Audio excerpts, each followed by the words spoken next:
أما بعد فأعوذ بالله من الشيطان الرجيم. بسم الله الرحمن الرحيم.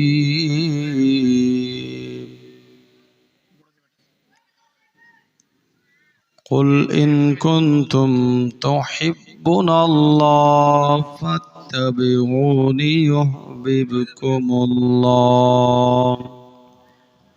صدق الله العظيم. صدق رسوله النبي الآمن المتين الكريم. نحن على ذلك لمن الشاهدين والشاكرين والحمد لله رب العالمين. إن الله وملائكته يصلون على النبي يا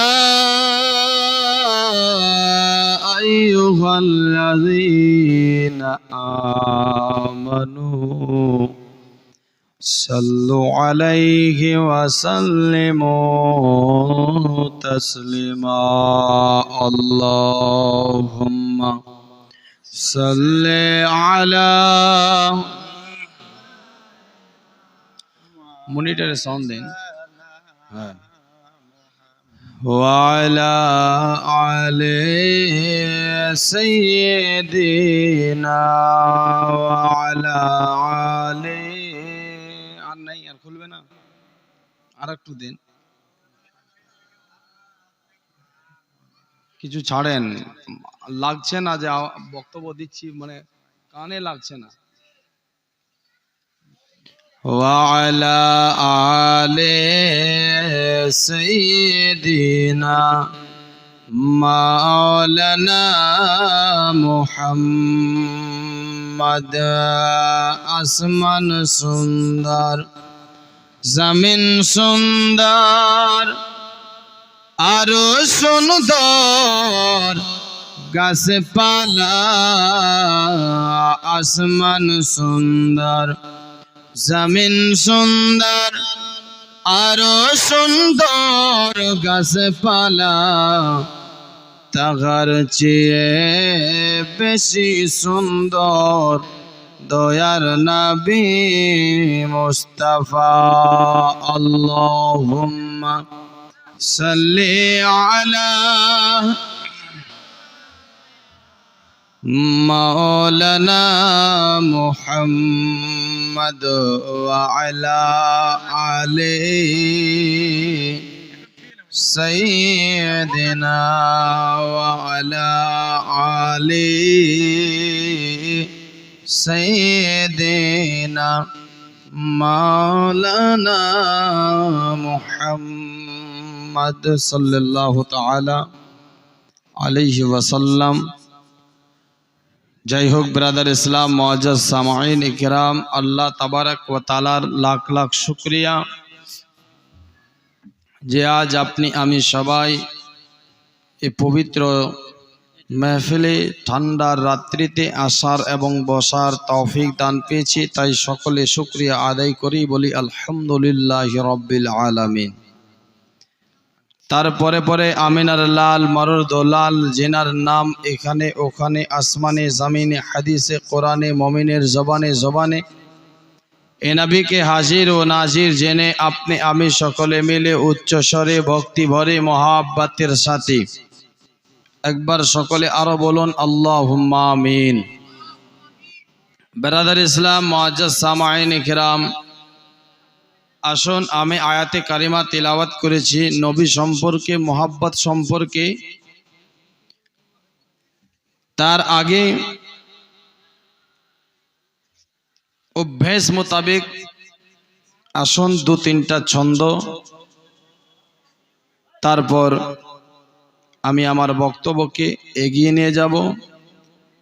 আপনারা যে জেগে আছেন, এখন 12টা 28 মিনিট হয়ে গেছে। যদি জেগে থাকেন তো একবার সকলে হাত তুলে বলুন তো ইয়া রাসূলুল্লাহ। মানে সবার হাত ওঠে না নাকি? আর যাই হোক ব্রাদার, তবে আমি বলতে চাচ্ছি যদি সবাই একটু নিকটে চলে আসতেন তো একটু ভালো লাগতো না? লাগতো কিনা বলেন? সবাই যদি একটু নিকটে চলে আসতেন, পাশে চলে আসতেন, তো আমাকে কষ্ট করে আর এদিকে ঘুরতে হতো। ভাই চলে আসুন, কবি বলছে শোনো, তুমি আল্লাহ পাকের নূর গো,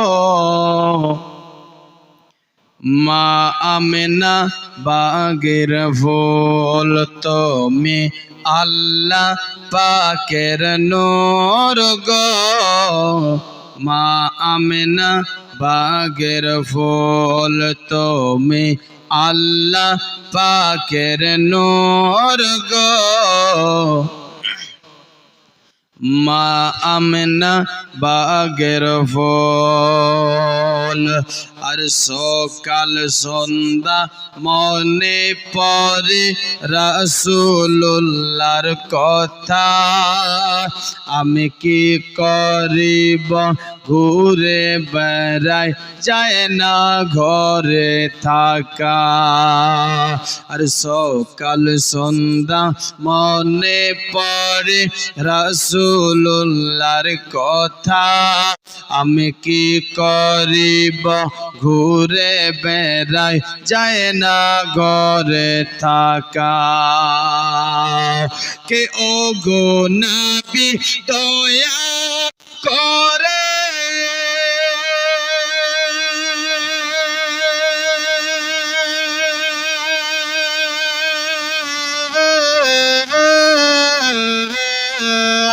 ও নবী দয়া করে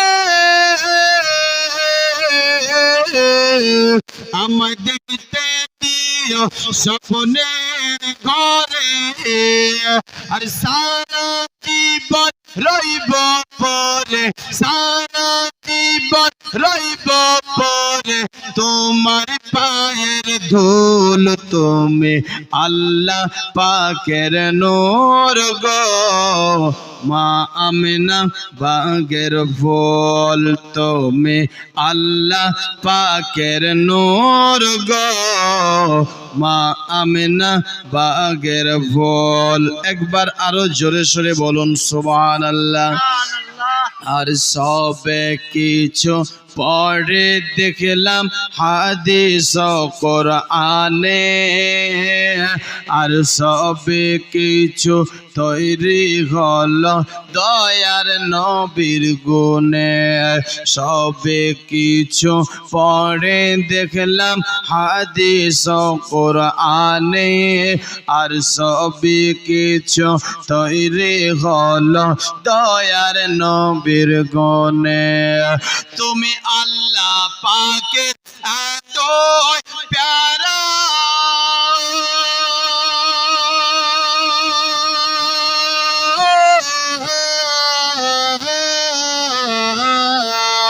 তুমি আল্লাহ পাকের এতই প্যারা, ও গো মা আমিনার নয়ন তারা, দো জাহানে বাদশাহ এলো, দো জাহানে নবী এলো, মুহাম্মদ রাসূল, তুমি আল্লাহ পাকের নূর গো, মা আমেনা বাগের ফুল, তুমি আল্লাহ পাকের নূর গো, মা আমেনা বাগের ফুল। আরে আমার নবী জন্ম হলো মক্কা শহরে, আরে আমার নবীর জন্ম হলো মক্কা শহরে, আর লক্ষ লক্ষ ফারিস্তারা মা আমিনার ঘরে, ও গহর গালে মা ফারিস্তারা,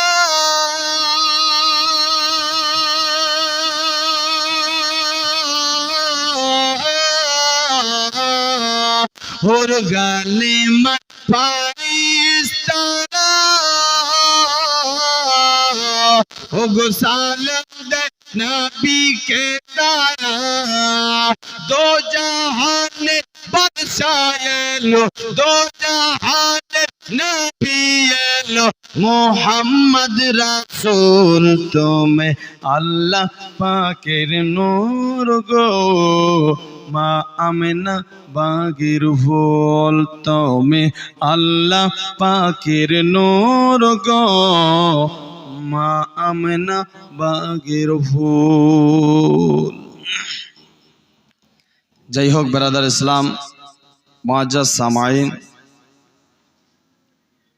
আসুন আমি আয়াতে কারিমা তেলাওয়াত করেছি।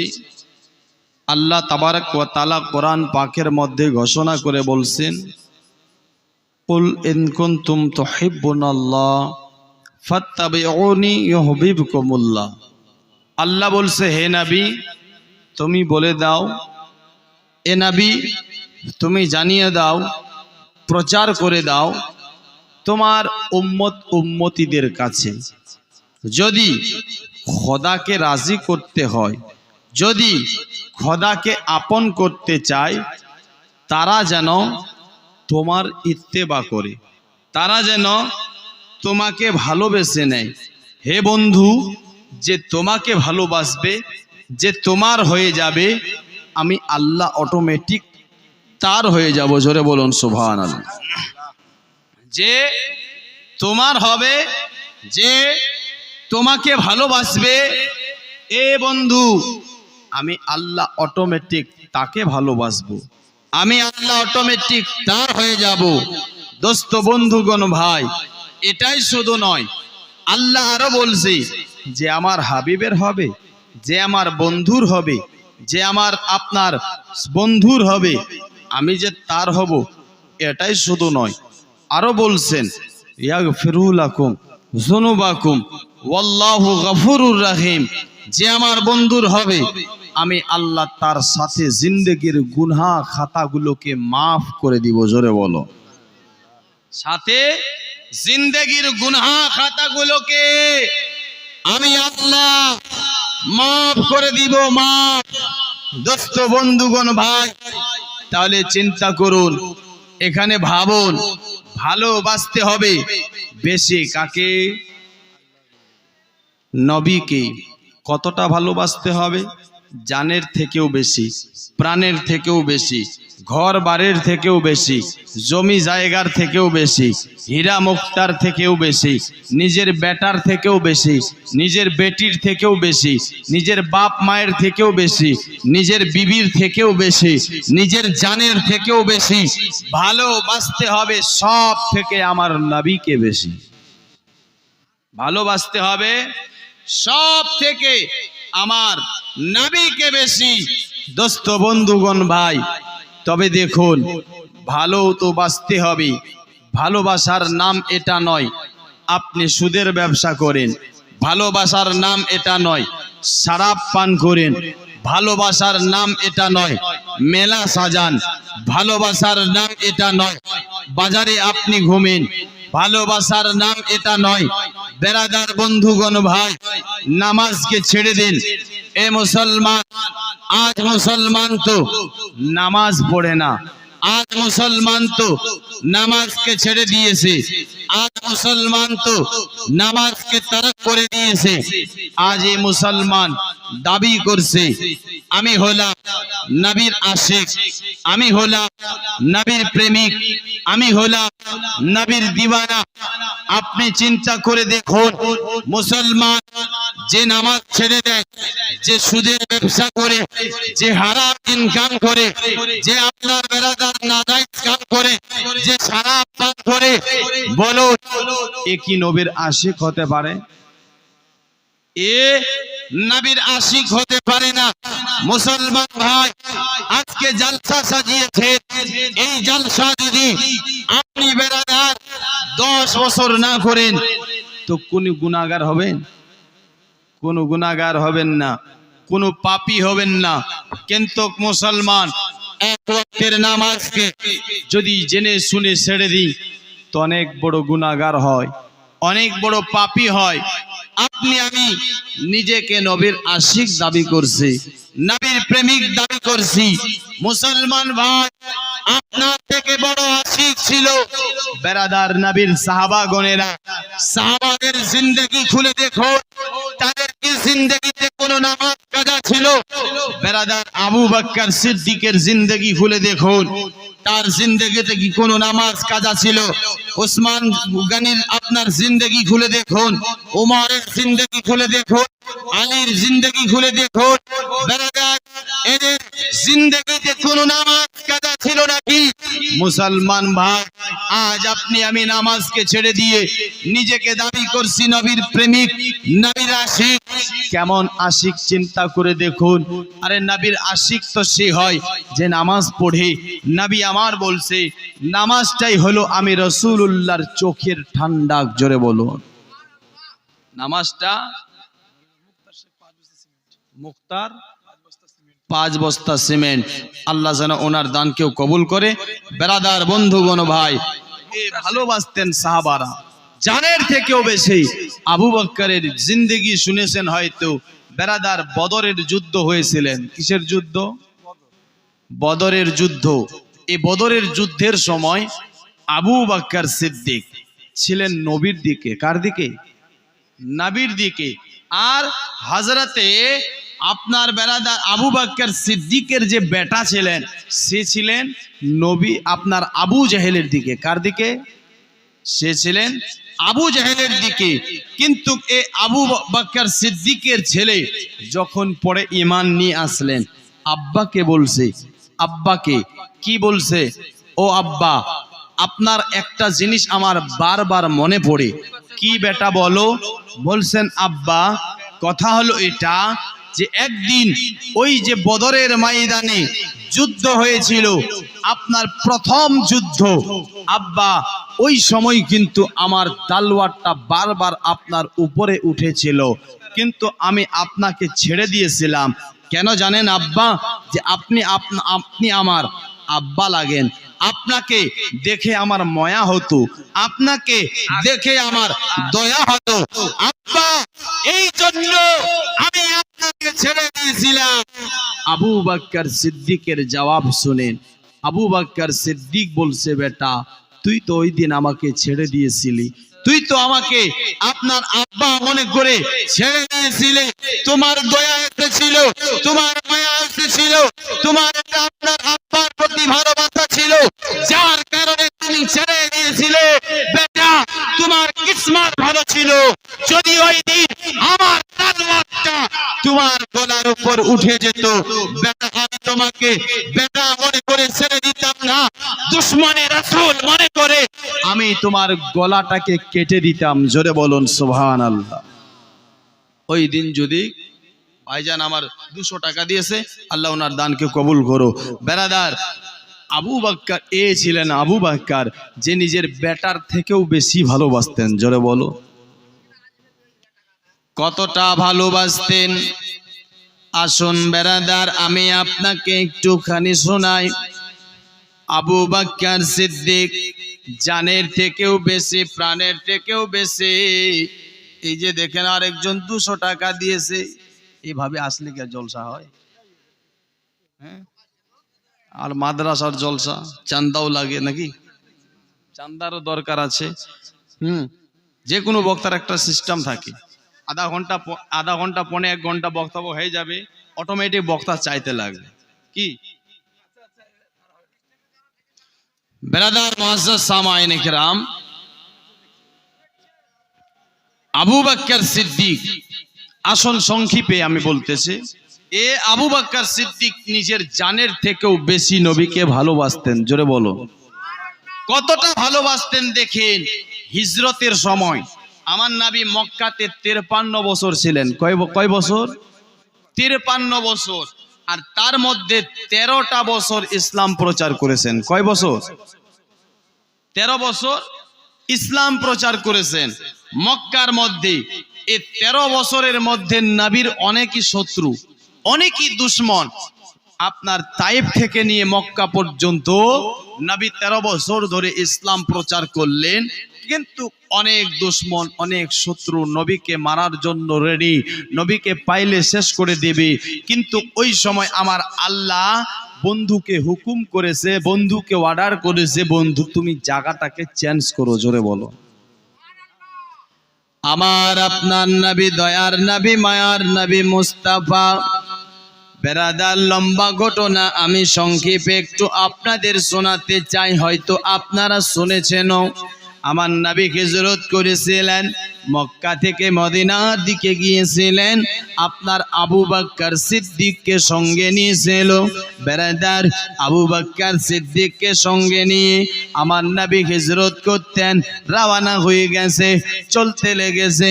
রাত্রে বেলা সফর করে দিনের বেলা লুকিয়ে থাকে, রাত্রে বেলা সফর করে দিনের বেলা আপনার লুকিয়ে থাকে। এইভাবে আপনার চলতেছেন, চলতে চলতে চলতে চলতে আপনার বাবাজি, আপনার আমার আবু বকর সিদ্দিক দেখছে রাত আপনার শেষ হতে লেগেছে, আর যেন দিন হতে লেগেছে, সকাল হতে লেগেছে। আবু বকর সিদ্দিক নবীকে জিজ্ঞেস করে, নবী গো, ইয়া রাসূলুল্লাহ, ইয়া হাবিবাল্লাহ, হুজুর আপনার সকাল হতে লেগেছে, দুশমন চতুর্দিকে, দুশমন চতুর্দিকে, শত্রু আমাদের খুঁজতেছে, আর আমাদের পেলে নবী গো আমাদের মেরে দেবে, কতল করে দেবে। ইয়া রাসূলুল্লাহ, হুজুর আমরা এখন কোথায় লুকাবো, আমরা কোথায় লুকাবো, কোথায় লুকাবো, একটুখানি বলেন। আমার দয়ার নবী, মায়ার নবী মুস্তাফা বলছে, ও আবু বকর সিদ্দিক, দেখো দেখো ওই যে একটি পাহাড়, যেই পাহাড়টার নাম হলো গারে সূর। মুসলমান, হয়তো আপনারা শুনেছেন, আমি সঠিক শুধু বলতে যাই, ওই যে দেখো গারে সূর পাহাড়টা। আবু বকর সিদ্দিক যখন এই পাহাড়ের দিকে আপনার তাকায়, পাহাড়টা এত উঁচু ছিলেন ভাই, যে পাহাড়ে চাপতে গেলে আপনার রাস্তা নাই। বেরাদাত, আমার নবী যদি চাপে আপনার পা কেটে যেতে পারে, হাত কেটে যেতে পারে। তাই চিন্তা করতেছে, কি চিন্তা করছে, না না না না, আমি আবু বকর থাকতে নবী কষ্ট পাবে, এটা হতে পারে না। আমার রাসূল পাককে বলছে, নবী গো, ইয়া রাসূলুল্লাহ, হুজুর আপনি একটা কাজ করেন। কি বলো বলো। নবী গো, আপনি আমি আবু বকর পিঠে চেপে যান, যেমনি করে হবে আপনাকে নিয়ে কষ্ট মষ্ট করে গারে সূর পাহাড়ে চেপে যাব। আচ্ছা, যে পাহাড়ে চাপতে গিয়ে নবীকে কষ্ট হবে, আবু বকরকে হবে না? কিন্তু আবু বকর সিদ্দিক নিজের কষ্টটাকে কষ্ট মনে করে না, আপনার আমার নবীর কষ্টটাকে আপনার চেয়ে কষ্টের চিন্তা করে, নবী যেন আমি আবু বকর থাকতে কষ্ট না পাই। নবী তো চাপতে রাজি নাই। সংক্ষেপে বলে, বারবার বলার পরে নবী আমার পিঠের উপর যখন চাপে, আবু বকর নবীকে ধরে নিয়ে আপনার যেন চলতে লাগলো। চলতে চলতে চলতে চলতে আবু বকর সিদ্দিক বলতেছেন কি, আমি যখন চলি, চলার সময় আমার পাটা একটা বিরাট বড় পাথরের উপরে পড়ে যায়, মনে হয় পড়ে যাব, মনে হয় আমার পায়ের মধ্যে কেটে যাবে, হয়তো রক্ত বার হবে। কিন্তু যখন আমি সেই জায়গার মধ্যে আমি আবু বকর পা দিলাম, তো দেওয়ার সঙ্গে সঙ্গে সেই উঁচু জায়গাটা, উঁচু পাথরটা মনে হয় তোলার মতো নরম হয়ে গেল। আমার পা যেন আপনার তোলার মতো নরম জায়গাতে বলল, আর আমার নবী আপনার নেমে গেল। রাসূলে পাক যখন নেমে গেল, আবু বকর বলতেছে, আমি আবার ট্রাই করলাম, উঁচু জায়গার মধ্যে পা দিলাম, আর যেন নরম হয় না। কারণটা কি বুঝে গেলাম, কারণ একটাই ছিল, এখন আমার পিঠের মধ্যে নবী না, আর তখন নবী ছিল। এই নবীর কারণে আল্লাহ নিজের বন্ধুর ওসিলায় পাথরকে নরম বানিয়ে দিয়েছিল। বেরাদার বন্ধুগণ ভাই, যাই হোক এগিয়ে যায়। আবু বকর সিদ্দিক আপনার চলে গেল, গারে সুর পারে যখনই চেপে গেল, চাপার পরে নবীকে বলেছেন, নবী গো, ইয়া রাসূলুল্লাহ, ইয়া হাবিবাল্লাহ, দুশমন চতুর্দিকে, আমাদের লুকাতে হবে। হুজুর কোথায় লুকাবো? বলছো আবু বকর, এই আপনার পাহাড়ের মধ্যে একটি গর্ত রয়েছে, সে গর্তের মধ্যে আমরা লুকাবো। আবু বকর সিদ্দিক বলছেন, নবী গো, এই গর্তের মধ্যে মানুষ চলাফেরা করেনি, মানুষ আপনার জায়সি করেনি, আর ওই গর্তের মধ্যে হুজুর সাপ থাকতে পারে, বিষাক্ত থাকতে পারে। হুজুর আপনি ওখানে যাবেন? না না না না, আগে আমি আবু বকর যাব। ও আবু বকর, আমি গেলে কি হবে? না হুজুর, সাপ থাকলে আপনাকে সাপ কেটে নিতে পারে, তাই আপনি একটু দাঁড়ান, আমি আপনাকে ডাকবো। আবু বকর সিদ্দিক ভিতরে গেল, যাওয়ার পরে কি করলো? আপনার গর্তটাকে পরিষ্কার করতেছিল, গর্তটাকে সাফ করতেছিল, করার পর দেখতেছেন ছোট ছোট ছিদ্র, মনে হয় সাপ থাকতে পারে, বিষাক্ত থাকতে পারে। মাথাতে পাগড়ি ছিল, পাগড়িটা ছেড়ে ছিঁড়ে ছিদ্রগুলোকে বন্ধ করে কিতাবের মধ্যে পাওয়া যায়, কেউ লিখেছে 360 খানা ছিদ্র ছিল। বেরাদার কতটা কাপড় লাগবে চিন্তা করে দেখুন। আবু বকর সিদ্দিক আপনার ছিদ্রগুলোকে বন্ধ করতে করতে আপনার বেরাদার সব ছিদ্র বন্ধ, একটা ছিদ্রর যেন কাপড় নাই, একটা ছিদ্র বন্ধ করার নতুন কাপড় নাই। আবু বকর সিদ্দিক চিন্তা করলো কি হবে কি হবে, শেষ পর্যন্ত আপনার চিন্তা করতে করতে রাদা করে নিল, এই ছিদ্রটার উপরে আমি আবু বকর আমার পাটাকে বিছিয়ে দেব, আমি আমার পাটাকে কি করব? বিছিয়ে দেব। দোস্ত বন্ধুগণ ভাই, এবার নবীকে ডাকছেন, ইয়া রাসূলুল্লাহ, হুজুর আপনি আসেন। নবী আমার গেলেন, যাওয়ার পরে এবার দেখেন আবু বকর সিদ্দিক কি বলতেছে। আবু বকর বলছে, ইয়া রাসূলুল্লাহ, হুজুর আপনি আজ থেকে কয়েকদিন ধরে ঘুমাননি, হুজুর যেদিন থেকে সফর হচ্ছে আপনি ঘুমাতে পারেননি। ইয়া রাসূলুল্লাহ আপনি ঘুমান, আমি আবু বকর বসে বসে জাগি। জোরে বলো, আপনি ঘুমান, আমি বসে বসে জাগি। বেরাদার দেখুন, চিন্তা করে, যেই দিন থেকে নবী ঘুমায়নি ওই দিন থেকে তো আবু বকর সিদ্দিকও ঘুমায়নি, কিন্তু নিজের চিন্তা করে না, নবীর চিন্তা করছে। জোরে বলুন সুবহানাল্লাহ। ইয়া রাসূলুল্লাহ, হুজুর আপনি ঘুমান। এ বেরাদার, এটা ছিল ভালোবাসা, এটা ছিলেন মোহাব্বত। এ বেরাদার, এটাই শুধু নয়, আবার ওই জায়গার মধ্যে একটা সাপ ছিল। সাপ কি ছিল? সাপ। এই সাপটা কেউ লিখেছেন 400 বছর ধরে ছিল। কত বছর? 400 বছর ধরে সাপটা ছিল। আবার কেউ লিখেছে কি, যে ওই সাপটা হযরতে সুলেমান নবীর যুগ থেকে ছিলেন। জোরে বলো, কার যুগ থেকে? সুলেমান নবীর যুগ থেকে। কেন সুলেমান নবীকে আল্লাহ এমন আপনার মুখে জবানে তাসির দিয়েছিলেন? আল্লাহ সুলেমান নবীকে তো পাওয়ার দিয়েছে, তো ক্ষমতা দিয়েছে।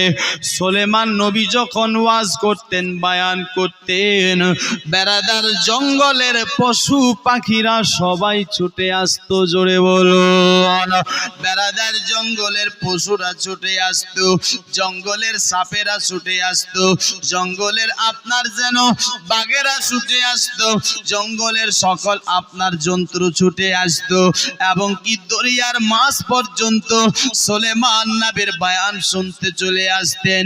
হে বেরাদার, সুলেমান নবী বয়ান করেছিল। কি বয়ান করেছিল? একজন নবী দুনিয়ার বুকে আসবে, যার নাম আপনার মুহাম্মদ হবে। এই নবীকে যদি আপনার আল্লাহ না বানাবার মাকসদ করত, যদি এই নবীকে না বানাতো, আমার আল্লাহ তাআলা আসমান জমিন চন্দ্র সূর্য নক্ষত্র গ্রহ তারাকে বানাতো না, আমার আল্লাহ 18,000 মাখলুকাতকে সৃষ্টি করতো না, এবং কি কাউকে বানাতো না, আমি সুলেমান নবীকেও বানাতো না। আল্লাহ তাআলা এই নবীকে দুনিয়ার বুকে পাঠাবে। এই নবী আপনার আসবে মক্কার সরজমিনে, এই আপনার মক্কাতে জন্ম নেবে।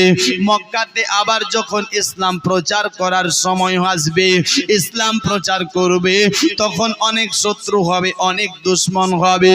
ওই নবী তারপর হিজরত করে মক্কা থেকে মদিনার দিকে রওনা হয়ে যাবে। আর আসার পথে আপনার গাড়ে সুর পাহাড়ে চাপবে।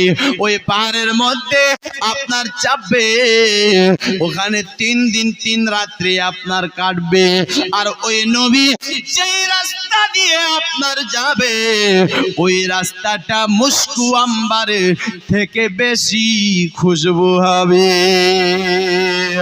রহমতে আলম নূরে মুজাসসাম, রহমতে আলম নূরে মুজাসসাম, সাহাবীরা আতর বানায় মোর নবীজির ঘাম। জোরে বলুন রহমতে আলম নূরে মুজাসসাম, সাহাবীরা আতর বানায় মোর নবীজির ঘাম। চিনো জানো মানো কেমন আমার নবীজি, চিনো জানো মানো কেমন আমার নবীজি। যাহার পাগল চন্দ্র সূর্য তারকা রাখে, আর শোনবানে সুন্দর কাহিনী, আর শোনবানে সুন্দর কাহিনী। জান্নাতের রুমে রুমে লেখা নবীর নাম, রহমতে আলম নূরে মুজাসসাম, সাহাবীরা আতর বানায় মোর নবীজির ঘাম, সাহাবীরা আতর বানায় মোর নবীজির ঘাম। জোরে বলুন উস্তনে গান্নানা একটা খেজুর গাছের নাম, উস্তনে গান্নানা একটা খেজুর গাছের নাম। যাকে ধরে খুতবা দিতেন রাসূল আকরাম। গাছটা নবীর বিরহে কাঁদিতে রহে, গাছটা নবীর বিরহে কাঁদিতে রহে।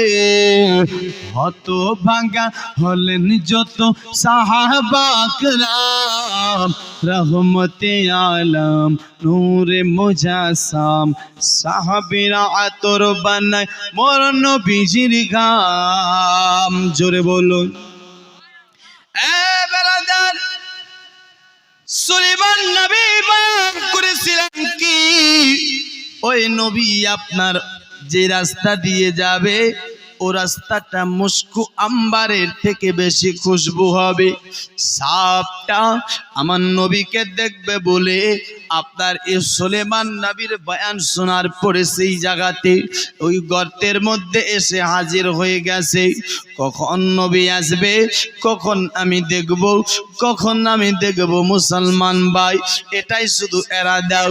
কখন আপনার নাকে মুস্কু আম্বারের গন্ধ পাবো।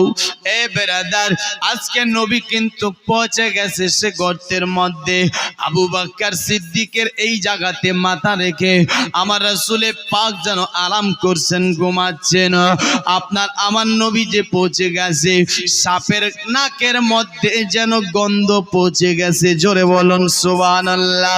সাপের নাকের মধ্যে মুস্কু আম্বার যেন পৌঁছে গেছে। আমার রাসূল পাকের বেরাদার মুস্কু আম্বার যখন সাপের নাকে আপনার পৌঁছে গেছে, সাপটা যেন ছটফট করতে লাগলো। সাপ আপনার ছিদ্র করে রেখেছিল, ছিদ্রের মধ্যে চলে গেল। দেখছেন ছিদ্রটা বন্ধ। আমার ছিদ্রকে বন্ধ করলো গো, অন্য ছিদ্রতে যাই সেটাও যেন বন্ধ। আর অন্য আপনার ছিদ্রতে মসজিদে যাই ওটাও বন্ধ। ব্যাপারটা কি, কারণটা কি? যেখানে যাই সেখানে আপনার বন্ধ, ছিদ্র শুধু বন্ধ বন্ধ। চিন্তায় পড়ে গেল, কে করলো আমার কপালটা মন্দ, আমার আজকে সব ছিদ্র বন্ধ, বেড়াদার যেদিকে যাই বন্ধ। এইভাবে চলতে চলতে চলতে চলতে এক জায়গায় দেখছে তো মানুষের পা রাখা রয়েছে। জোরে বলুন সুবহানাল্লাহ। সব আপনার বুঝে গেছে এটা মানুষের পা। বেড়াদার সাপটা ইশারা জানাতে চাই, আবু বকর সিদ্দিকও বুঝে গেছে আমার পায়ে সাপ লেগেছে। আবু বকর সিদ্দিক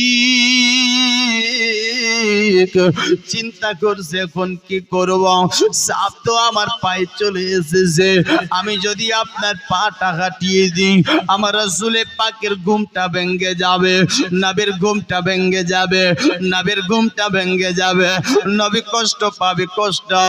না না না না, আমি আবু বকর নবীকে কষ্ট দিতে পারি না। এ বেরাদার, এই জন্য আবু বকর এরাদা করে নিলেন কি, আমি আবু বকর আর দরকার হলে প্রয়োজন হলে জান দিয়ে দেব, কিন্তু আমি নবীকে কষ্ট দেব না। আমি আবু বকর দরকার হলে জান দিয়ে দেব, আমি নবীকে কষ্ট দেব না। ও বেরাদার, এটাই শুধু নয়, সাপটা আপনার বারবার বলে, সাপ জানে না আপনার বেরাদার আবু বকর জানে না সাপটা নবীকে ভালোবাসে, নবীকে ভালোবাসে, আর সাপটা জানে না আবু বকর আমার থেকে নবীকে বেশি ভালোবাসে। দোস্ত বন্ধুগণ ভাই, আপনার শেষে কি হলো?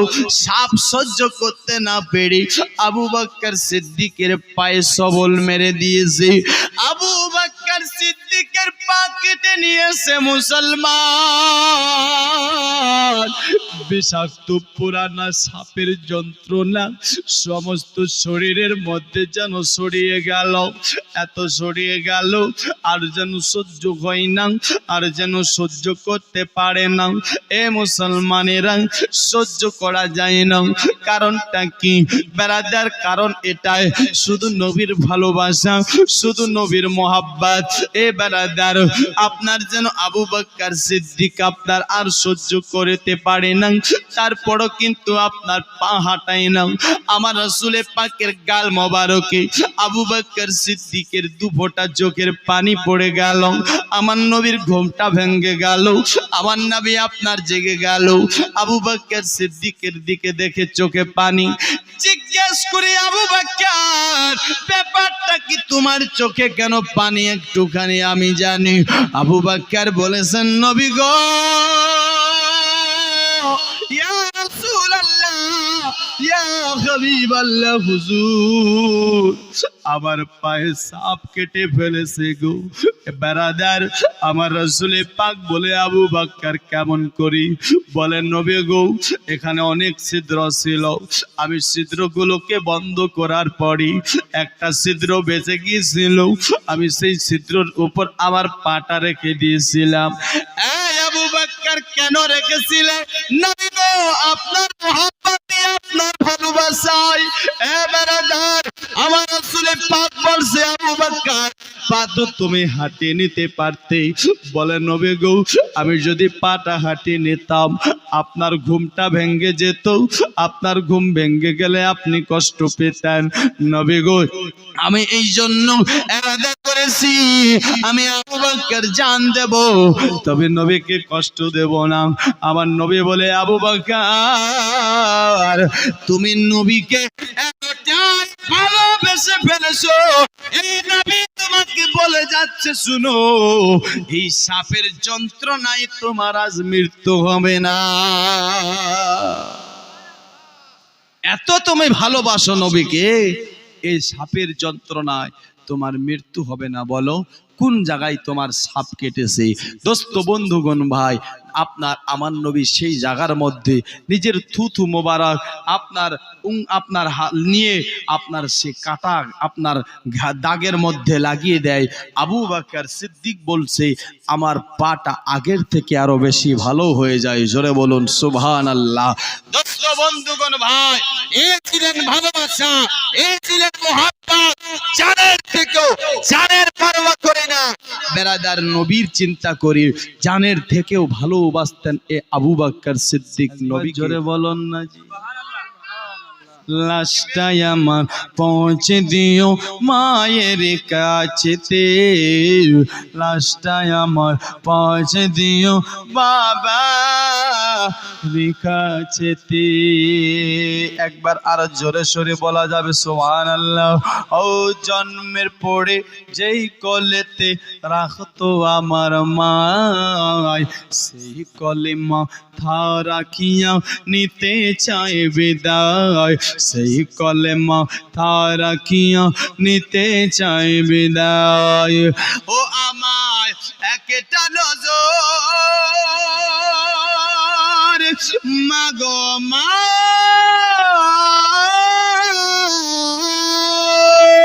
আমায় একটা নজর দেখলে মায়ে সুখ পাবে কলিজাতে, লাশটাই আমার পৌঁছে দিও মায়ের কাছেতে। জান্নাতের গেট কয়টা আছে বলতে পারবে? কয়টা? জান্নাতের গেট হলো 8টা। 1 নম্বর গেট দিয়ে গেলেও জান্নাতে, 2 নম্বর, 3 নম্বর, 4 নম্বর, 5 নম্বর, 6 নম্বর, 7 নম্বর যেটাতে যাবেন জান্নাতে যাবেন। কিন্তু 8 নম্বর গেট দিয়ে গেলে যে জান্নাতে আমার দয়ার নবীকে দেখতে পাবে। জোরে বলুন সুবহানাল্লাহ। যে জান্নাতে গেলে আপনার হাউজে কাউসার পাবে, যে জান্নাতে গেলে নবীর বিবিগণেরা আপনার থাকবে, যে জান্নাতে নবীর সাহাবারা থাকবে, যে জান্নাতে আপনার বেরাদার অলিগণেরা থাকবে। মুসলমান 8 নম্বর জান্নাতে যাওয়ার মতন এখন আমার কেউ দরদি ভাই নাই। 1000 টাকা দিবে রাসূলুল্লাহর ঘর মাদ্রাসাতে, দিয়ে নবীর মুহাব্বতে 8 নম্বরে আপনার যেন আল্লাহ তাকে 8 নম্বর জান্নাতের গেট নসিব করে, এমন কেউ নাই। এ মুসলমান, আমি ছন্দটা পড়ছে, কবি বলছেন তাই কি বলতেছে শুনে যায়।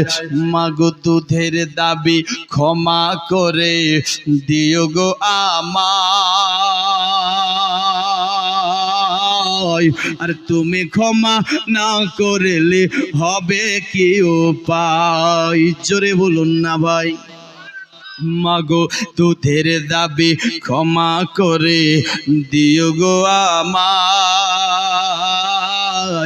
আমার একজন চাচা 200 টাকা দিয়ে যায়। মাগো দুধের দাবি ক্ষমা করে দিও গো আমায়, আর তুমি ক্ষমা না করিলে হবে কি উপায়? তুমি ক্ষমা না করিলে হবে কি উপায়? নয়তো চিরতরে মাগো মা, চিরতরে জ্বলব মাগো, চিরতরে জ্বলব মাগো জাহান্নামের আগুনে। লাশটাই আমার পৌঁছে দিও মায়ের কাছেতে, লাশটাই আমার পৌঁছে দিও বাবার কাছেতে। একবার জোরে বলুন সুবহানাল্লাহ। 8 নম্বরটা হবে না? নাই। সুবহানাল্লাহ। আমি 8 নম্বরে একজনকে চাই, এমন কেউ নাই দরদি ভাই। যদি 8 নম্বর নাই, এমন কেউ আশিকে রসুল নাই, একটা 500 টাকা দিয়ে যায়। মুসলমান ভাই অনেকে আছেন রাসূলুল্লাহর ঘর মাদ্রাসায় দান করবেন, 500টা টাকা বেশি চাইনি মুসলমান ভাই। ওদিকে আমার মায়েরা আছে, কমিটি ভাইদেরকে বলবো যদি একজন আপনার এদিক ওদিক ঘুরেন। আমার মা অনেকে আছেন দানি, আমি এটা জানি, কেন সবাই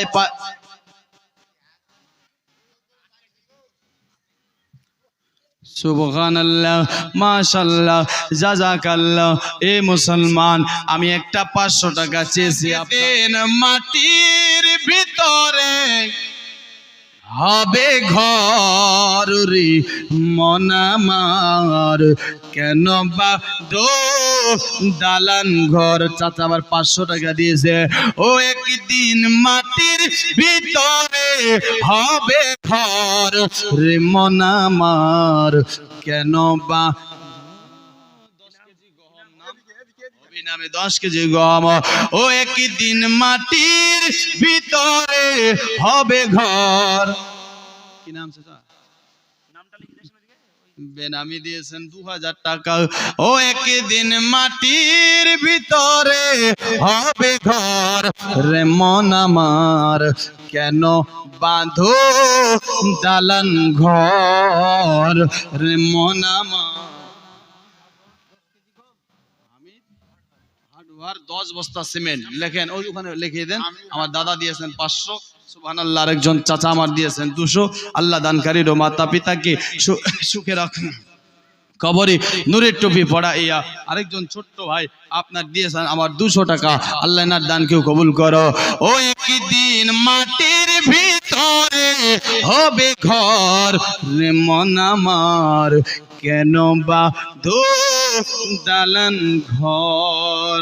110 কেজি গম। নামটা ওখানে লিখিয়ে দেন।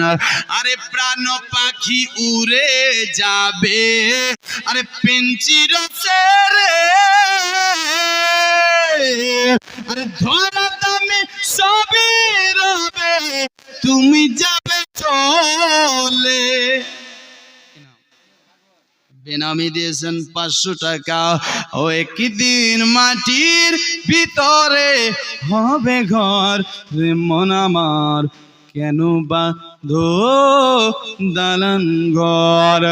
প্রাণ পাখি উড়ে যাবে পিঞ্জির ছেড়ে, আরে ধরা দামে সবই রবে, তুমি যাবে চলে। আরে বন্ধু বান্ধব যত, মাতা পিতা তারাই সুত। বন্ধু বান্ধব যত, মাতা পিতা তারাই সুত, সকলে হবে তোমার পর রে মন আমার, কেন বাঁধো দালান ঘর রে মন আমার, কেন বাঁধো দালান ঘর। একবার আরো জোরে বলুন সুবহানাল্লাহ। কবি বলছে দেখো, আরে দেহ তোমার চর্ম চর, আরে গলে পচে যাবে। বেনামি আপনার কয় টাকা? 3010। আল্লাহ যেন তার বাড়িতে বেশি বেশি দেয় যশ। একবার সবাই বলুন সুবহানাল্লাহ। 3000 করে আল্লাহ 3020 যেন আপনার তার উপর বেশি করে রহম করে দিস। এই যে দেখেন আরেকজন দিয়েছেন ছোট্ট ভাই 100 টাকা, আরেকজন দিয়েছেন 200 টাকা।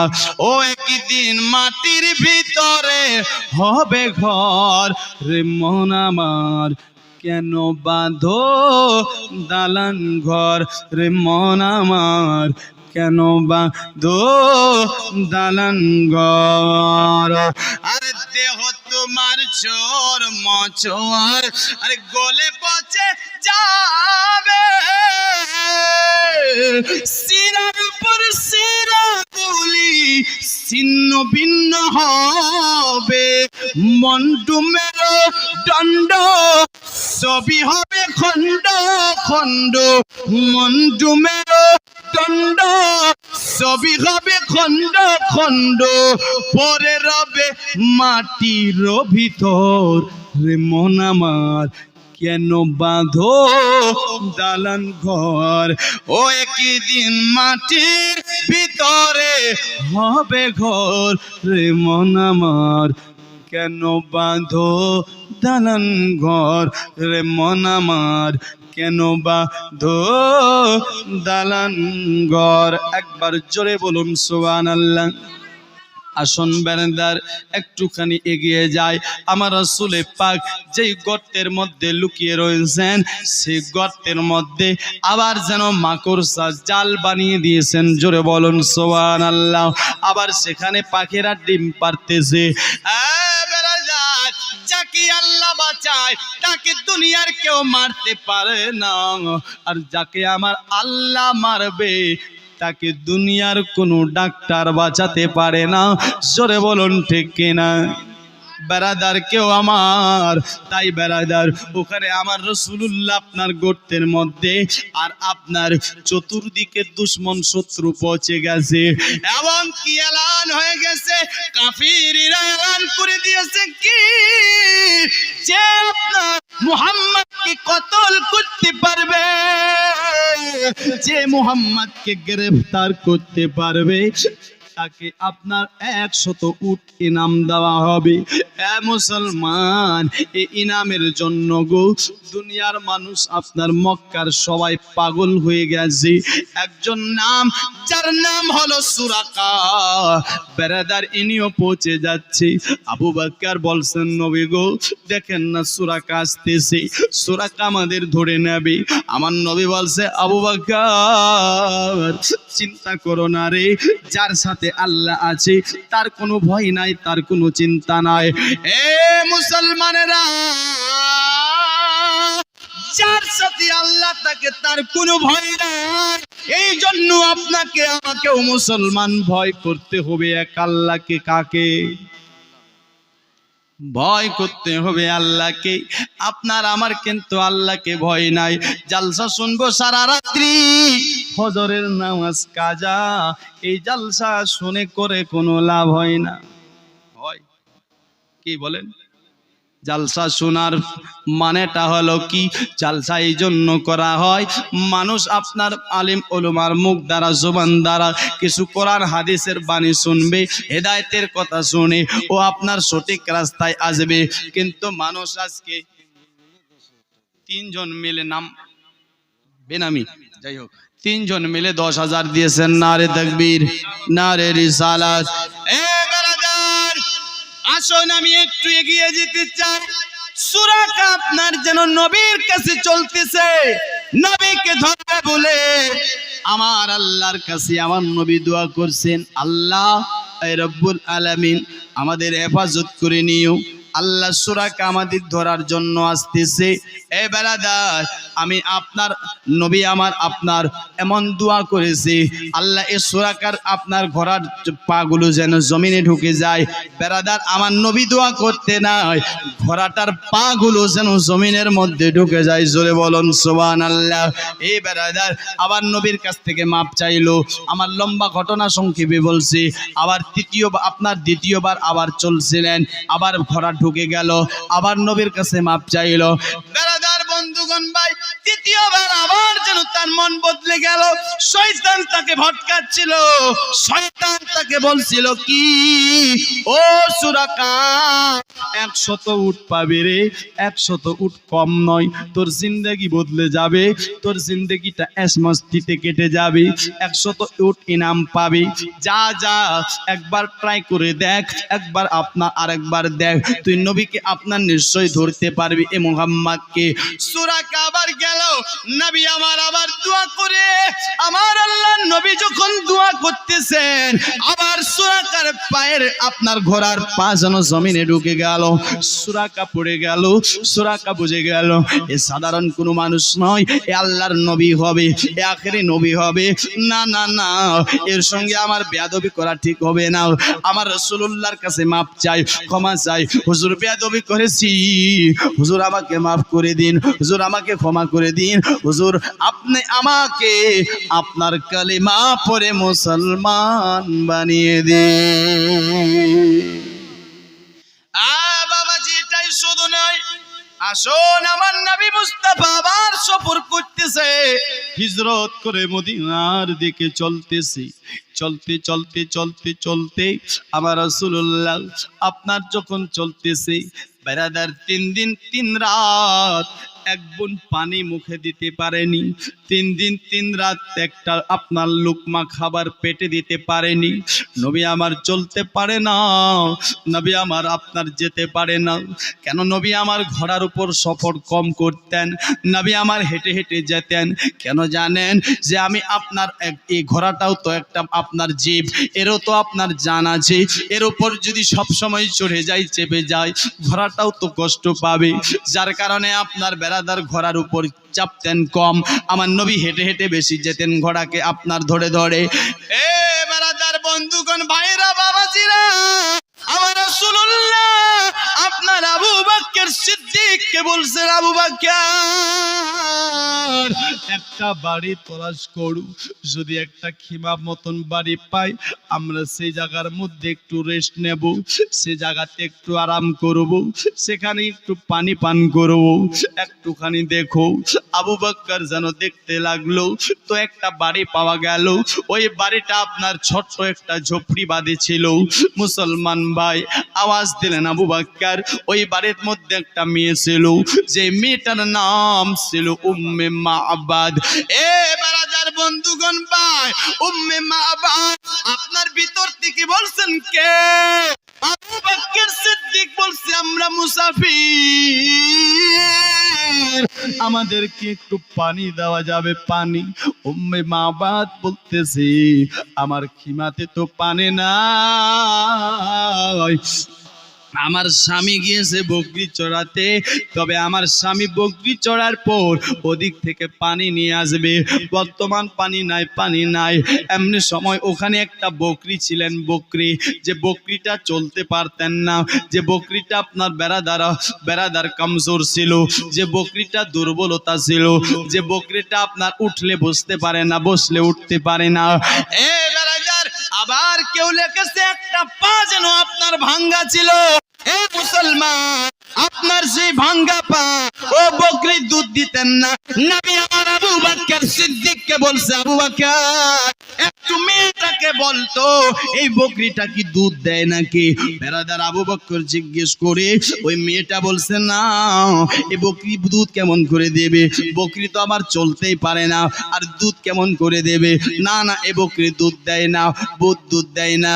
এ মুসলমান ভাই, আমার নবী বলছেন, ও আবু বকর একটু জিজ্ঞেস করো ও মেয়েটার সাথে একটু ইজাজত নাও, ও কি আমাদেরকে বকরির কাছ থেকে দুধ পান করতে দেবে? জোরে বলুন সুবহানাল্লাহ।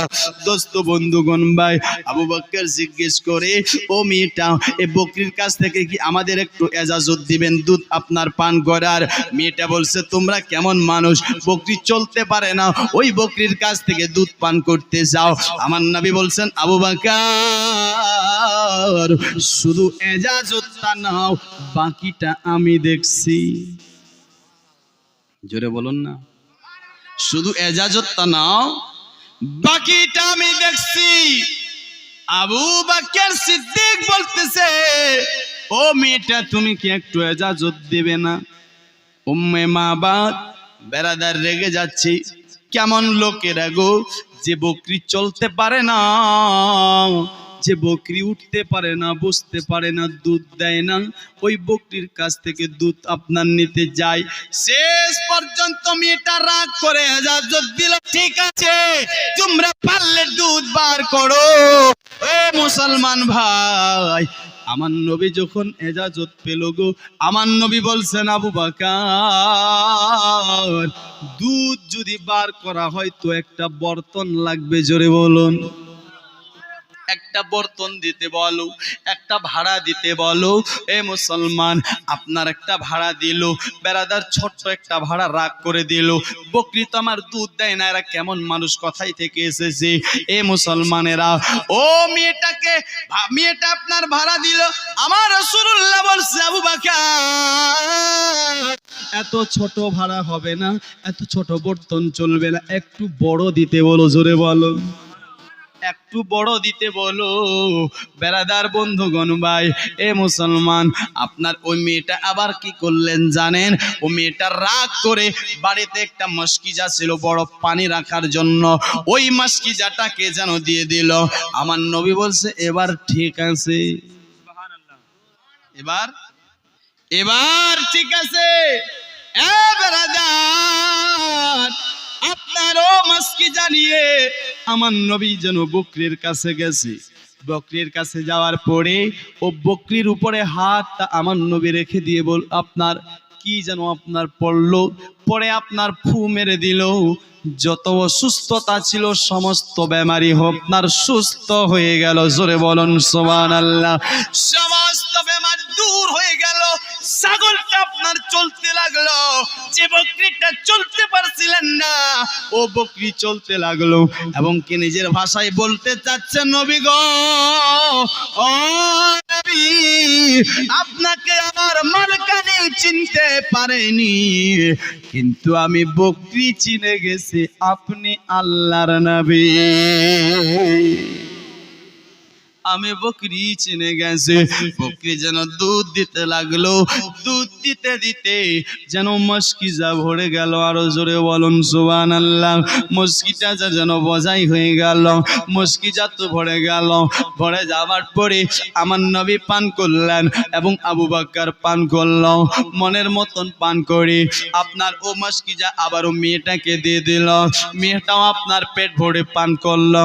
আবার অনেকই দুধ বেঁচে গেল। কিছুক্ষণ পর তার স্বামী এলো, নবী আর আবু বকর চলে গেল। আপনার তার স্বামী এসে বলেছিলেন, বিবি রে, এই দুধ তুমি কোথায় পেলে বলো? বলছেন, ওগো আমার মাথার তাজ, একটা লোক এসেছিল। এই লোকটি, দুটা লোক আপনার দেখতে এমন, মুসলমান সুরত সিরাত বলে দিল, এমন দেখতে ছিল, দেখতে খুব সৌন্দর্য চেহারা ছিল। এ লোক দুটো এসে আমার দরজার মধ্যে আওয়াজ দিল, বকরির কাছ থেকে দুধ আপনার বার করতে চাইলো। আগে পানি চাইলো, পানি আমি দিতে পারলাম না। তারপর আমাকে বলল যে বকরির কাছ থেকে দুধ পান করতে চাই। আমি আপনার তাদেরকে কি না কি আরো বলে ফেলেছি। স্বামী গো, আমি তাদের প্রতি অনেক রাগও হয়ে গেছিলাম আপনার। তারপরে রাগ করে আবার আমি বড় মাস্কিজাটা দিয়ে দিয়েছিলাম। ওই অসুস্থ বকরির কাছ থেকে আপনার এই দুধ বার করেছে। এ মুসলমান ভাই, সমস্ত ঘটনাটা খুলে খুলে বললেন। বলার পরে তার স্বামী বলছেন, বিবি রে, কোন দিকে গিয়েছে? বলছেন, ওগো স্বামী, এই দিকে গিয়েছে। ধরতে লাগলো, ধরতে ধরতে ধরতে নবীকে খুঁজে পেল না। স্বামী তার দৌড়ে বাড়ি আসলো। আসার পর বলছে, বিবিরি, বেটিং পত্র যা আছে সব তুই তৈয়ার কর, সব রেডি কর। কেন গো স্বামী? বলছে, আর এখানে থাকবো না, বকরি টকরি যা আছে সব নিয়ে চল মদিনা। মদিনা কেন ও স্বামী, কেন? কারণটা কি? বলছে, বিবি রে, আমি এই জায়গার মধ্যে একটা কারণে এসেছিলাম রে বিবি। আমি আপনার রাহিবদের কাছ থেকে শুনেছিলাম, যারা তাওরাত পড়তো, জাবুর পড়তো, ইনজিল পড়তো রে বিবি। আমি তাদের মুখ দ্বারা, জবান দ্বারা শুনেছিলাম। তারা বলেছিল কি, একজন নবী দুনিয়ার বুকে আসবে, ওই নবীর জন্য আল্লাহ সারা পৃথিবীকে সৃষ্টি করেছে। ও নবী মক্কার মধ্যে জন্ম নেবে, আবার মক্কা থেকে হিজরত করে মদিনার দিকে যাবে। ও বিবি রে, এই জন্য তো আমি এই রাস্তার মধ্যে আপনার খিমা বানিয়েছি। নবী কখন আসবে, আমি নবীর হাতে হাত দিয়ে আপনার মুসলমান হব। ওরে বিবি, আমি তো দেখতে পেলাম না, চলে থাকবো না, আমরা স্বামী স্ত্রী দুইজনে চলে যাব সোনার মদিনা। আরে সোনার মদিনায় গিয়ে ও নবীর হাতে হাত দিয়ে কলমা পড়ে মুসলমান হয়ে যাব। আল্লাহুম্মা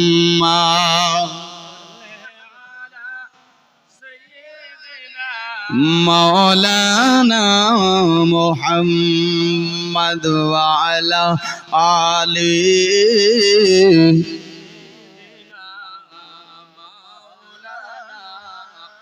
মুহাম্মদ।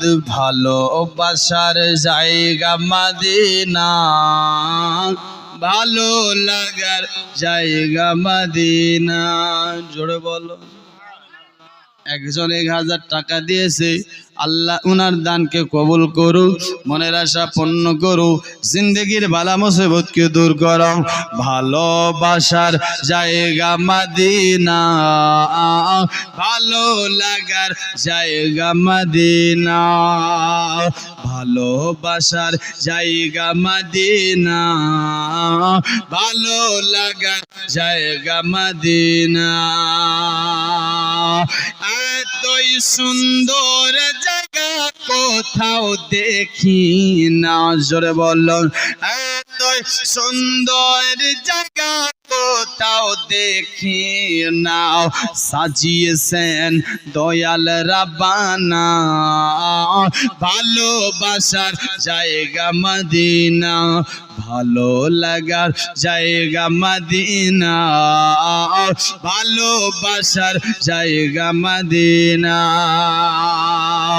আরে মদিনা শরীফে নূরের খাজিনা, মদিনা শরীফে নূরের খাজিনা, আশিক সারা অন্যে বুঝে না, ভালোবাসার জায়গা মদিনা, ভালো লাগার জায়গা মদিনা, ভালোবাসার জায়গা মদিনা। একদিন কবরে যাব, কেউ তো যাবে না, কেউ যাবে না, বাপ যাবে না, বেটা যাবে না, বেটি যাবে, আপনার আমার কবরে কেউ যাবে না। ও মুসলমান, যে বিবি বলছেন স্বামী আপনি আমার জান, আপনি আমার সব কিছু, আপনি ছাড়া আমার বাঁচবে না প্রাণ, এ বিবিও কবরে আপনি গেলে আর থাকবে না তার কোনো টান। মুসলমান ভাই, আপনাকে তার এই কবরের তৈয়ারি দুনিয়ার বুকে করতে হবে, দুনিয়ার মধ্যে ফিকির করতে হবে, আখিরাতের চিন্তা করতে হবে, নেক আমল করতে হবে, বেরাদার নামাজটা কায়েম করতে হবে, এ নামাজে 5 ওয়াক্ত আদা করতে হবে। কেন বেনামাজি হিসাবে যদি কবরে যান, নামাজকে ছেড়ে দিয়ে কবরে গেলে মুসলমান, ও কবরে একটা ন দুটা নয় 99টা বিষাক্ত সাপ ভরে দেবে। ও সাপগুলো কেমন হবে? একটা সাপকে যদি দুনিয়ার বুকে আপনার ছেড়ে দেয়, ওই সাপটা যদি দুনিয়াতে একবার শুধু নিঃশ্বাস নেবে, এই সাপটার আপনার নিঃশ্বাসটা এত গরমের তাপ হবে, 4 নিঃশ্বাসে দুনিয়ার মানুষ মরে যাবে। মুসলমানেরা, এই আপনার সাপের যন্ত্রণা আপনার বাঁচতে হলে বেরাদার, এমনই আপনার 99টি সাপকে আপনার কবরে ভরে দেবে। এই সাপ যদি একটা বিখ্যাত বড় পাহাড়ের মধ্যে ঠক্কর লাগায়, পাহাড়টাকে ভেঙে চুরমার করে দেবে। মুসলমান ভাই, আপনার আমার একটা যদি মশা ভ্যান ভ্যান করে আওয়াজ করে, আপনার আমার ঘুম আসে না। আপনি আপনার চিন্তা করে দেখেন তো, 99টা বিষাক্ত সাপ আপনার কবরে ভরে দেবে, আপনি কেমন করে সহ্য করবেন গো? আপনার আমার সহ্য হবে না, আপনি আমি সহ্য করতে পারবো না। এই জন্য আপনাকে আমাকে দুনিয়ার বুক থেকে তৈয়ার করে রেডি হয়ে যেতে হবে, আপনার তৈয়ারি হয়ে যেতে হবে। আপনি ভাবছেন আমার সময় আছে, টাইম আছে, এ মুসলমান কারো টাইম নাই। মত কাউকে আপনার বয়স দেখে আসে না, আপনার ছোট দেখে আসে না, বড় দেখে আসে না। মত একটা এমন জিনিস, আল্লাহর হুকুম হয়ে গেলে আপনার কাছে চলে আসবে। আপনার দাড়ি আপনার গেজেছে গাজেনি এটা দেখবে না, আপনার বয়স হয়েছে হয়নি এটা দেখবে না, আপনি টাকাওয়ালা আছেন কুলপতি আছেন এটা দেখবে না, ফকির আছেন এটা দেখবে না। আপনার আল্লাহর হুকুম হয়ে গেলে আপনার কাছে মৃত্যু চলে আসবে, মত চলে আসবে। মুসলমান, যেমন আপনি আপনার বেড়াদার দিল্লি পাঞ্জাব যাবেন, তো আপনার কলকাতাতে গিয়ে আপনাকে ট্রেন ধরতে হবে। এ মুসলমান, এই ট্রেনে চাপতে হবে। মুসলমান, আপনার 4টার সময় ট্রেন আছে, তো আপনি আমি কি করি বেড়াদার, আপনার 3টায় হাজির হয়ে যায়। কেন হাজির হয়? কারণ হলো এটা 1 ঘন্টা আগে হাজির হয়ে যায়, না হলে ট্রেনের আপনার যদি চলে যায়, আপনার যদি 4:20 আপনার পৌঁছে ট্রেন পাবো না। এ মুসলমান, ট্রেন চলে যাবে, এমনই আপনাকে আমাকে সব সময় রেডি তৈয়ার হয়ে থাকতে হবে। কখন আল্লাহর মালাকুল মউত আপনার ড্রাইভার হয়ে এসে আপনাকে নিয়ে চলে যাবে, আপনি তওবা করারও সময়টা পাবেন না। তওবা যে করবেন, এ তওবা করার সময়টা পাবেন না। এই জন্য সব সময় তাওবাতান নাসুহার প্রতি তওবা করে থাকতে হবে। নিজেকেও তওবা করতে হবে, নিজের বেটাকেও ভালো শিক্ষা দিতে হবে, নিজের বেটিকেও ভালো শিক্ষা দিতে হবে। আজকে আপনি বাপ আছেন, আজকে আপনি ভাই আছেন, আপনি আজকে দাদা আছেন, তারপরে আপনার বোন মেলাতে কেন ঘুরছে? এ মুসলমান, আপনি কেমন নবীর আশিক চিন্তা করে দেখুন। আপনার বেটি আপনার মেলাতে বেপরদেগি ঘুরতেছে, আপনার বেটি বেহায়ার মতন ঘুরতেছে। আমি একটা কথা বলে যাই, আজ বেরাদার মেলাতে যখন একটা মেয়ে যায় আর একটা ছেলে যায়, ছেলেটা কিন্তু মেয়েটার দিকে তাকায় আর মেয়েটা কিন্তু ছেলেটার দিকে তাকায়। খোদার কসম করে বলি, এ বেরাদার, যতক্ষণ ধরে একজন আর একজনের দিকে তাকায়, কেন দুজনে ভালো নিয়তে তাকায় না? এদের নিয়ত গড়বড় আছে, এদের নিয়ত খারাপ আছে। মুসলমান ভাই, জিনা করলে যে গুনাহ হয় সেই গুনাহটাই হয়, আর যদি মরে যায় রাত্রি বেলা ওর ঠিকানা জাহান্নাম ছাড়া আর কোনো উপায় না। বেরাদার, বলতে চাই, আপনার বেটি বেপরদেগি ঘুরছে, আপনি বাপ আছেন, আপনাকে শাসন করার আপনার দরকার আছে। আজ আপনার বেরাদার বাপ ভাই আছেন, আপনাকে দরকার আছে। যখন আপনার বেটি কলেজ যাবে, স্কুল যাবে, পর্দার সাথে যাক। আপনার বেটি যখন মাদ্রাসা যাবে, পর্দার সাথে যাক। আপনার বেটি যখন আপনার কোনো জায়গায় আপনার দরকারি কাজে যাবে, তো আপনার বেরাদার বন্ধুগণ আপনার পর্দার সাথে যাবে। কিন্তু আজ আপনার আমার পর্দা হয় না, আপনি আমি পর্দা করাই না বেটিকে। আমি আরো কি করে বেটিকে ছোট ছোট পোশাক কিনে দে? এ মুসলমান ভাই, আপনি কি বলছেন আমি আপনার বেটিকে ভালোবাসি? এটাকে ভালোবাসা বলে না। আমার নবী বলেছে যে আপনার যার একটা বেটি হবে সে জান্নাতে যাবে, যার দুটা হবে সেও জান্নাতে যাবে, যার তিনটা হবে সেও জান্নাতে যাবে।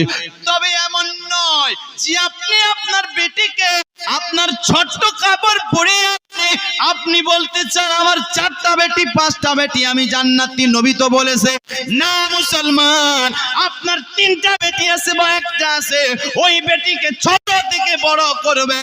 আপনি ছোট থেকে ইলমে দিন হাসিল করাবেন, ছোট থেকে পর্দার তাকিদ করাবেন, ছোট থেকে নামাজের তাকিদ করবেন, ছোট থেকে রমজানের রোজার তাকিদ করবেন, ছোট থেকে আপনার ফাতেমার সুন্নাত মোতাবেক চলাবেন, রাসূলুল্লাহর শরীয়ত মোতাবেক চলাবেন।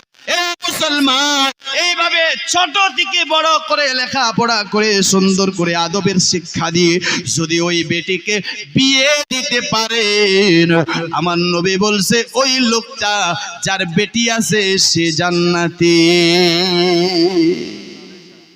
ওই লোকটা জান্নাতি।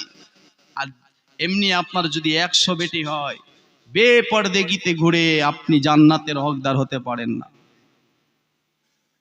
কি জান্নাতি সেই লোকটা যে সঠিক শিক্ষাটা বেটিকে দিবে। আপনি আমি শিক্ষা দিচ্ছি বেটিকে, বেহায়ার মতন ঘুরছেন মেলাতে বাজারে। মুসলমান, এটা সঠিক শিক্ষা নয়, এটা ইসলাম নয়। এ দুনিয়াতে ঘোরা মুসলমানের বেটি ঘুরতে পারে না, দুনিয়ার মধ্যে ঘুরবে আপনার বেরাদার কাফিররা। মুসলমান, দুনিয়াটা হলো মুসলমানের জন্য কারখানা, আর কাফিরদের জন্য হলো আপনার জান্নাত। মুসলমান, এ দুনিয়ায় হলো ওদের জান্নাত, আর আমাদের জান্নাত হলো আখিরাতে। বরাদার জোরে বলুন সুবহানাল্লাহ। আমাদের জান্নাত এই দুনিয়া নয়, এই দুনিয়াটা হলো একটি আপনার আমার বাজার। আপনি আমি আপনার লাভ করতে হবে। যেমন সারাদিন ব্যবসা করে লাভ করি, সন্ধ্যাবেলা হিসাব করি, তেমনি আল্লাহ তাবারাক ওয়া তাআলা আপনাকে আমাকে দুনিয়াতে পাঠিয়ে দিয়েছে। কাউকে 60 বছর জিন্দেগি দিয়েছে, কাউকে 70 বছর, কাউকে 80 বছর, কাউকে 100 বছর। এই জিন্দেগির মধ্যে 60 বছরের মধ্যে আপনাকে জান্নাত, আপনাকে জাহান্নাম চুনে নিতে হবে, যেটা আপনার পছন্দ। আপনি যদি চান জান্নাতে যাব, বেটিকে ভালো শিক্ষা দেন, নিজে নামাজ পড়েন, নিজে আপনার হেদায়েতের পথে চলেন, নিজে আপনি বেরাদার হারাম থেকে বাঁচেন, হালাল ইনকাম করেন। আর যদি চান জাহান্নামী আপনার হবেন, তো বেটিকে যেমন পারেন তেমন ছেড়ে দেন, আমাদের কোনো যায় আসে না মুসলমান। তবে আমি বলবো নিজের বেটিকে পর্দা করুন। আল্লাহ নিজে বলেছেন, ইয়া আইয়ুহাল্লাযিনা আমানু কু আনফুসাকুম ওয়া আহলিকুম নারা, তোমরা এই ইমানদারেরা তোমরা নিজেও আপনার বাঁচো, নিজের বেটাকেও বাঁচাও, বেটিকেও বাঁচাও, পরিবারকে বাঁচাও। কথাই থেকে জাহান্নামের আগুন থেকে বাঁচাতে বলেছে মুসলমান। কিন্তু আপনি আমি আপনার নিজেও বাঁচেনি, নিজের বেটিকেও বাঁচাতে পারি না। মুসলমানেরা বাঁচতে হবে। আমার রসুলে পাকের বেটি ফাতেমা কেমন নেককার ছিল দেখেন, কত পরহেজগার ছিল, কত মুত্তাকি ছিল বেরাদার। এ ফাতেমা একদিন নিজে নিজেকে বলছে কি জানেন, যে আমার চুল দুনিয়ার কেউ দেখেনি। জোরে বলো, আমার চুল দুনিয়ার কেউ দেখেনি। আর আমাদের মা বোনেরা, মামাতো ভাই, খালাতো ভাই, দেওর, এদেরকে না দেখালে ওদের ভালোই লাগে না। শরীয়তের মধ্যে আছে নিজের মামাতো ভাই, নিজের খালাতো ভাইয়ের সঙ্গেও কথা বলা জায়েজ নেই, হারাম আছে, হারাম। বেরাদার বন্ধুগণ ভাই, কিন্তু দেখবেন এক শ্রেণীর বাপ আছে বলছে ও তো মামাতো ভাই লাগে, বেটি যা মেলাতে পাঠিয়ে দিয়েছে। নাই আপনাদের এদিকে? আমাদের ওদিকে আছে, আপনাদের তো ভালো মনে হয়। যাই ব্রাদার, দেখেন ফাতেমা শিক্ষা দিয়েছেন। ফাতেমা বলছে আমার চুল দুনিয়ার পুরুষ তো দূরে থাক, দুনিয়ার কোনো মহিলারাও আমার চুল দেখেনি। জোরে বলো, দুনিয়ার কোনো মহিলাও আমার চুল দেখে না। ফাতেমা একদিন বাড়িতে কাজ করতেছেন, তার বেটি আপনার বেরাদার ফাতেমা যেন আপনার কাজ করতেছে, এমনি সময় তার মা যেন আয়েশা সিদ্দিকা বেরাদার বাড়িতে চলে আসে। আসার পরে দেখতেছেন ফাতেমার চুল যেন দেখে ফেলেছে, চাদরটা মাথায় ছিল না ঘরের ভিতরে। বেরাদার ফাতেমা সঙ্গে সঙ্গে চাদর মাথায় দিয়ে যেন চোখ দিয়ে টপ টপ করে পানি পড়ে যায়। ফাতেমার চোখে যখন পানি, আপনার আয়েশা সিদ্দিকা বলছে বেটিরে, আমি তো তোমার মা, আমি একজন মেয়ে, আমি একজন মেয়ে, ও বেটি একজন মেয়ে, আরেকজন মেয়ের চুল দেখলে কোনো যায় আসে না, দেখতেই পারে। এ বেরাদার বন্ধুগণ ভাই, ফাতেমা বলছেন মা, আমি যে বলেছি আমার চুল আমার স্বামী আর আমার আল্লাহ ছাড়া কেউ দেখেনি, আজ তুমি দেখে নিলে জানি না আমার হাস্যর কি হবে। দোস্ত বন্ধুগণ ভাই, ফাতেমার কান্না বন্ধ করাতে পারে না। এমনি সময় নবী আমার চলে আসে, আসার পর বলছেন বেটি রে, কি ব্যাপার তোমার চোখে পানি কেন, একটুখানি বলো। ফাতেমা বলেছিলেন ওগো, ফাতেমা বলতেছেন কি জানো, ফাতেমা বলতেছেন আব্বা, আমি না বলেছিলাম আমার চুল কেউ দেখেনি, আজকে যে আমার আব্বা আমার মা দেখে ফেললো, আমার হাসর কি হবে। মুসলমান যাই হোক, লম্বা ঘটনা সংক্ষেপে করে কি করলো জানেন, বেটিকে কোনো মতে কান্নাটা বন্ধ করিয়ে দিয়ে আপনার আয়েশা সিদ্দিকাকে নিয়ে বাড়িতে চলে গেল। যাওয়ার পর বলেছিলেন বিবিরে, ও বেবি একটুখানি বলো না, আজ তুমি আমার বেটি ফাতেমার চুল কেমন দেখলে একবার বলো। বলেছেন স্বামী গো, ইয়া রাসূলুল্লাহ, আমি এমন চুল দেখেছি মনে হয় কিয়ামত পর্যন্ত দেখতে পাবো না। কেন রে বিবি একটুখানি বলো। বলছেন স্বামী গো, ইয়া রাসূলুল্লাহ, আজকে আমি ফাতেমার চুল দেখেছি, যে ফাতেমার চুল যেন প্রত্যেকটি আল্লাহর তাসবিহ পড়তেছে। নারায়ে তাকবীর, আল্লাহু আকবার, নারায়ে রিসালাত, ইয়া রাসূলুল্লাহ, মাসলাকে আলা হযরত উলামায়ে আহলে সুন্নাত। ফাতেমার চুল জিকির করে, আর আমাদের মা বোনের চুলগুলো ফিকির করে নাকি। কোন সাবান লাগাবো, কোন তেল লাগাবো, কোন শ্যাম্পু লাগাবো, কোন কাটিং দেব, কোন ফিটিং দেব। এ মা মোরে দেখো, তারপর তোমার কবরে হবে, তুমি বুঝতে পারবে। কবি বলছেন তার চলে কি বলে, কালো ব্যাগিয়া ছোট ব্যাগিয়া লন্ডদের গাধার, গজবের তোর মনের আশা দোজখের মাজার। বর্তমানের মেয়েরা ভাই স্কুলেতে পড়ে, আগে কাটা পিছে বাড়া চুলের কাটিং করে।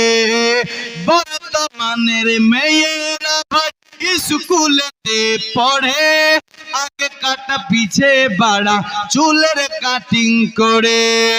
আর হাসরেতে হবে তোমার, কবরেতে হবে তোমার, কি যে উপায় খুঁজবের তোর মনের আশা দোজখের মাজার। আল্লাহুম্মা সাল্লি আলা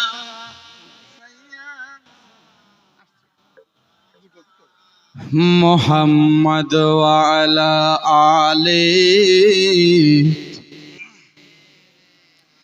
মাওলানা মুহাম্মদ ওয়া আলা আলি সাইয়্যিদিনা মুহাম্মদ। যাই হোক ব্রাদার ইসলাম মুআজ্জাজ সামাইন, বক্তা হয়তো চলে আসছে নাকি, আমি দুটা ছন্দ আর পড়ছি মায়ের শানে। গর্ভধারণে মা দুঃখের দরদে আমার জনম দুঃখিন মা, গর্ভধারণী মা দুঃখের দরদে আমার জনম দুঃখিন মা। আর মায়ের কান্নান যাবত যে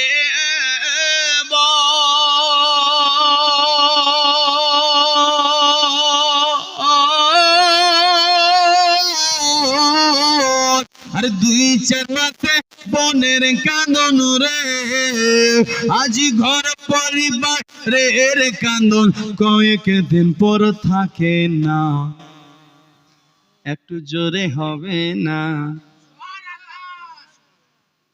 গর্ভধারণে মা দুঃখের দরদে আমার জনম দুঃখিন মা।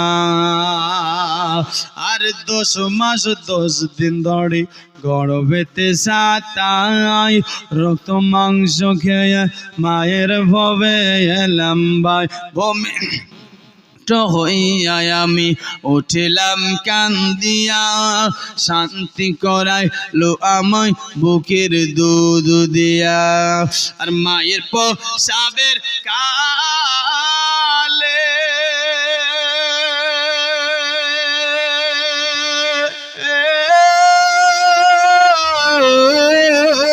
আর বুক ভেসে যায় নয়ন ঝোলে রে, সন্তানেরই কোলে লয়া, সন্তানেরই কোলে লয়া ভুলে প্রসব যন্ত্রণা, দুঃখের দরদি আমার জনম দুঃখিন মা। গর্ভধারণে মা দুঃখের দরদি আমার জনম দুঃখিন মা। আর হাতে পায়ে তেল মাখায়া দিল শক্ত করে, আর পয়সা পায়খানা আমি মায়ের কোলে করে, তবু না মারাগ করিল ভেজল গো হে মতে, আমাকে শুকনো যায় গায়ে রেখে মাথাকে ভিজে। আরে ও সুখ হলে দেখে চায়া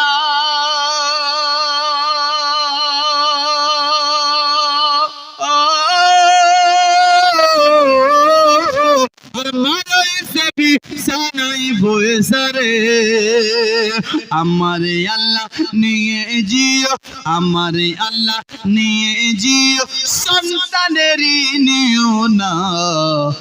গর্ভধারণী মা দুঃখের দরদে আমার জনম দুঃখিন মা, গর্ভধারণী মা দুঃখের দরদে আমার জনম দুঃখিন মা। লেংরা লোলা কানা খোড়া হইলে পড়ে ছেলে, জোরে বলো দোলা মাটি জেড়ে তবু মায়ে কোলে করি আর ছেলে যদি কবুতর হয় তব নাকি ফেলে আর হাজারো দোষটা আমি করলে তবু মায়ে পালে আর শাহ আলম ভেবে বলে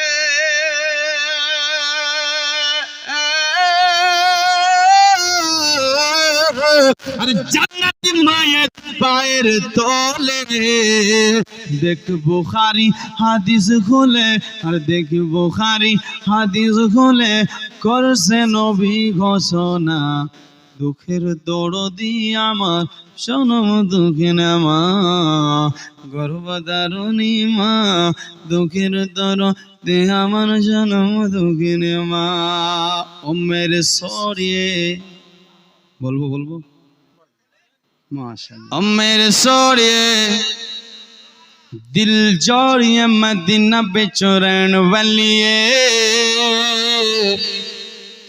मदीना बेचैन वालिए मदीना बेचैन वालिए मदीना बेचैन वालिए ओ मेरे सोरिए दिल जोड़िए मदीना बेचैन वालिए मदीना बेचैन वालिए कदम नबी बुलल कदम नबी बुलल कदम नबी बुलल कदम नबी दिखा दे तेरे जलवे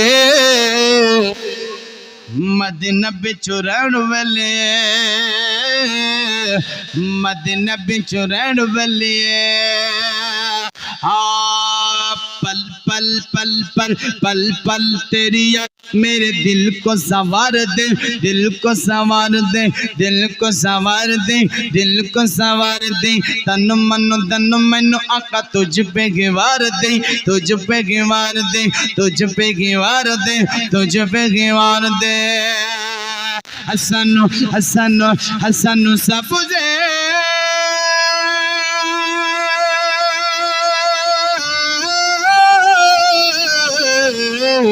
हसन सबसे गुंबद दिखला दे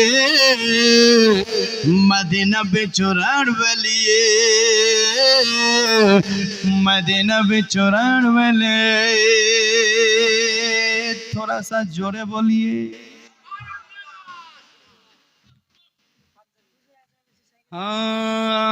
प्यारा प्यारा मुखरत बीबी आमिना का लाल दा अमिन कलालदा अमिन कलालदा अमिन कलाला अमिन कलाला अमिन कलाला सारी सारी दुनिया ते तेरे मुस्तफा कमालदा मुस्तफा कमालदा अच्छो में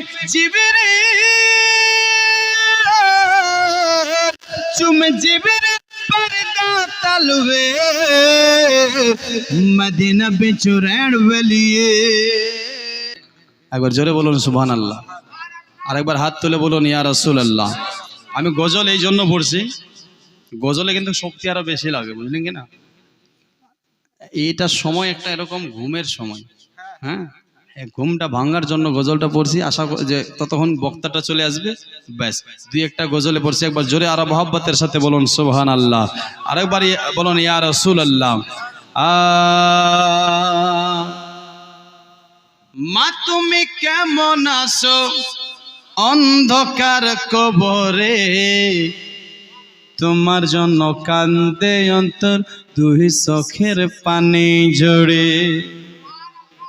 আপনাদের এই সুবর্ণ মৃগেতে আশা করছি ইনশাল্লাহ 27 তারিখে আরো আসবো নাকি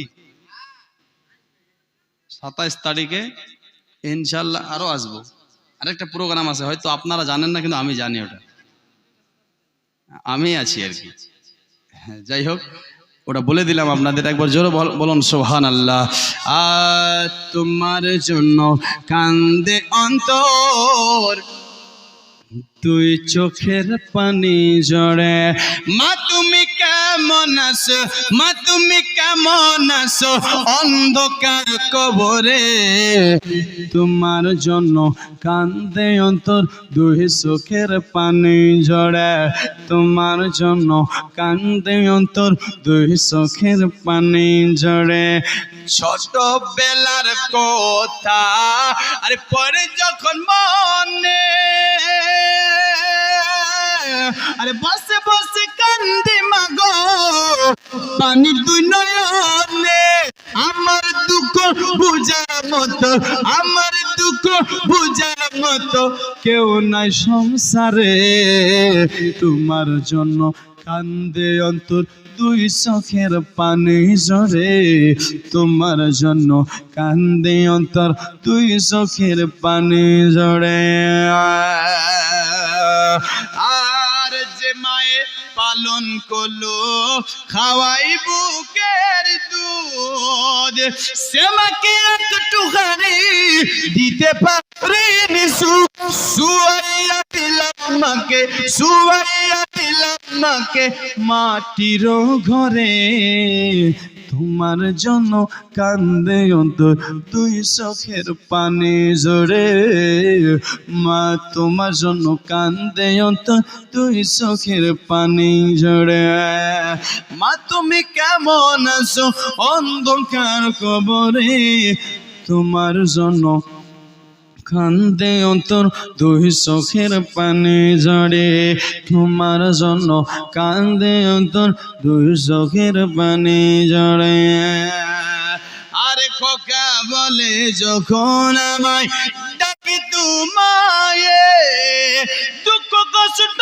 ছোট যে তো সব ধুয়ে জীবন কাটা এখন মায়ে জীবন কাটা এখন মায়ে স্মৃতি ধরে আল্লাহু আকবার।